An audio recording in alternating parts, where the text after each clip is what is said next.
Les musulmans ne doutent jamais de l'existence de Dieu, c'est dans notre ADN. C'est pas la peine d'aller voir un musulman, de lui demander s'il croit en Dieu, le croit plus que toi. Toi, t'es attaché à la vie, t'es attaché au chocolat, t'es attaché au Nutella, t'es attaché à Planet J. Mais lui, il aime la mort, il chérit la mort. Comme toi, t'es attaché à la vie. C'est dans notre ADN. Dès la naissance jusqu'à la mort. Du lever au coucher du soleil, tout est rythmé. Jamais on doute de l'existence de Dieu. Mais quand on voit la force, la détermination chez les chrétiens, quand on vous voit adorer comme vous adorez, quand on vous voit prier comme vous priez, quand on vous voit vivre comme vous vivez, vous me déstabilisez, vous m'énervez. J'avais nourri tellement de choses sur les chrétiens. C'est difficile, j'avais peur de rentrer dans l'église. Donc j'arrive dans l'église, je me mets entre deux mamies. Et j'ai beaucoup aimé parce que les mamies à la fin, elles m'ont donné une Bible. Et je me suis dit, mais c'est super qu'elles me donnent une Bible. Pourquoi? Parce que je vais la lire de la Genèse à l'Apocalypse. Et je l'ai lu de la Genèse à l'Apocalypse. Une semaine. Une semaine.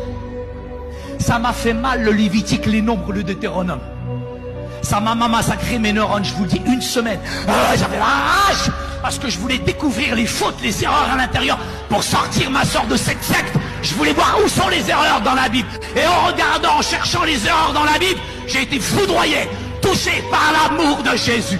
Yeshua al-Masih huwa an-nur al-alam. Yeshua al-Masih huwa khubz al-hayat. Huwa at-tariq, huwa al-haq, huwa al-hayat. Huwa qadir ala kulli shay. Huwa malik al-muluk, huwa al-majd al-majd. Yeshua al-Masih. Foudroyé, foudroyé par l'amour de Jésus. Je retourne à la maison. Et la parole, c'est une semence incorruptible qui agit mystérieusement et surnaturellement. Moi, j'étais habitué aux discothèques, aux boîtes de nuit. I like to move it, move it.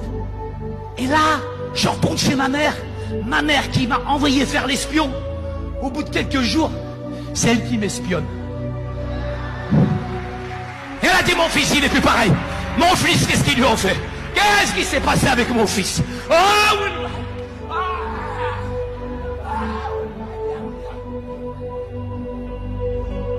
Ma mère, elle m'espionne, oh!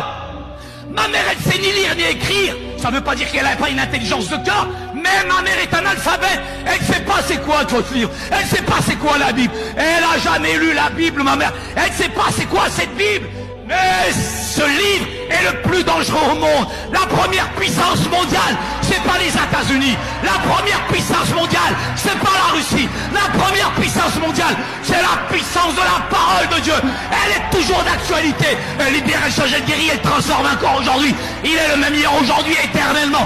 Il est la puissance de vie. Il est l'étoile du matin. Il est le roi des rois, le seigneur des seigneurs. Il est celui capable de changer ton cœur, ta destinée. Il est la vie et il te donne la vie.